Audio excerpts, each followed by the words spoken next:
everyone, my name is EIG.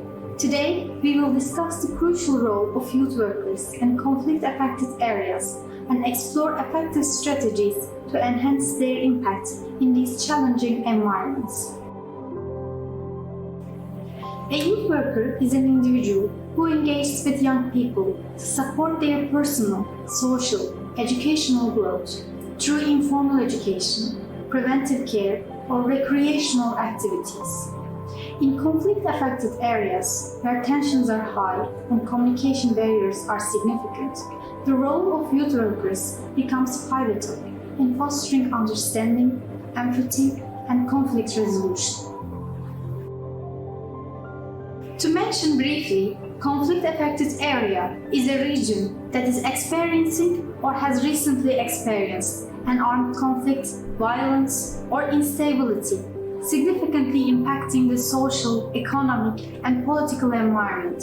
These areas pose significant risks to people's safety.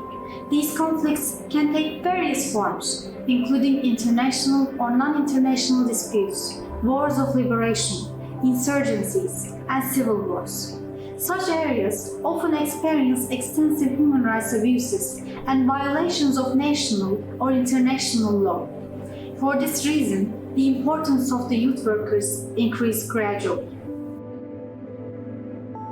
Let's take a look at youth workers' roles in conflict-affected areas. First is to support young people for them to actively get involved in their communities, and encouraging their exploration and self-discovery, helping them to foster a positive image. Second is inspiring young people to generate and share their own ideas, provide interesting activities and engaging opportunities for them. Third, building community links. Try to strengthen the connection between youth work and community benefits. Emphasize that a thriving community relies on the well-being of its youth. Fourth, personal and professional growth. Use youth work as a platform for personal and professional development while supporting young people's growth. You can act as a coach to guide and mentor young people through their development. Fifth, offering education and creativity. Provide non-formal education and leisure activities that foster creativity and self-development. Creating spaces where young people can explore their talents and interests helps a lot. Sixth, fostering responsibility and identity. You can assist young people in understanding their identities and finding their place in the local community. Empower them with responsibilities to take an active role in their own lives. And the last one, securing resources and designing projects. Try secure fundings for initiatives that benefit young people. Engage with young people to design projects that meet their needs and interests.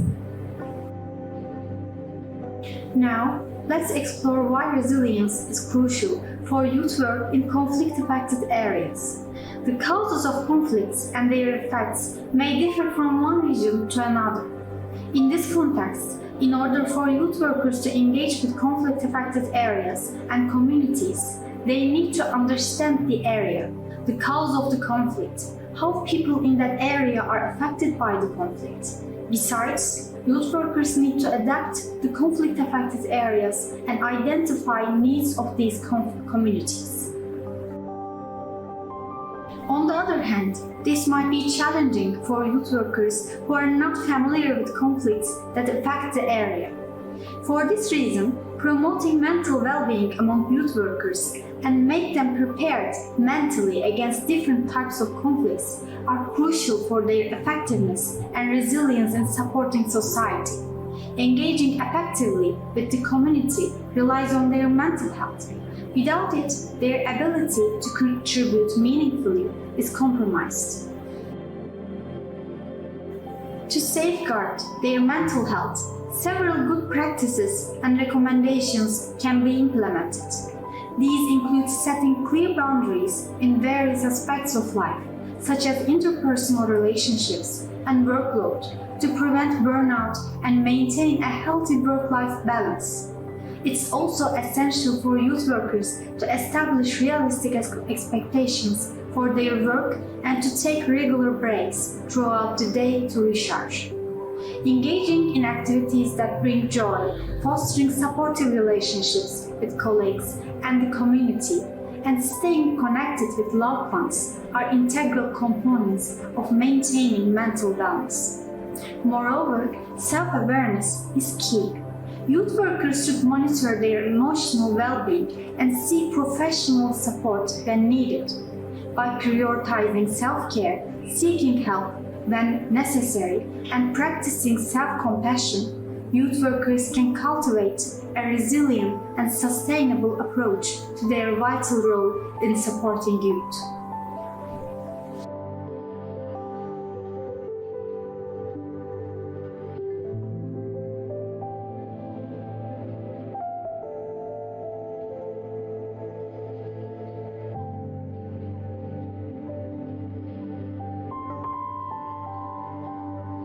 At this point, I would like to introduce our Self-Awareness Notebook workshop.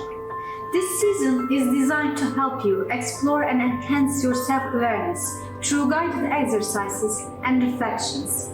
Keeping a self-awareness notebook helps a youth worker to protect their mental health and gain self-awareness and resilience in terms of events and situations that affected them during the day. The notebook consists of various questions to support participants' understanding of their environment, the impacts of the environment, the conflicts in it, how these impacts make them feel, and how they are likely to react it. This workshop can be used to help youth workers build resilience and adapt to conflict areas, but it can also be used to identify the state of mind of individuals affected by conflicts. While doing this activity, you will need a notebook, pen, and a calm environment. Start by welcoming everyone and outlining the objectives of this workshop.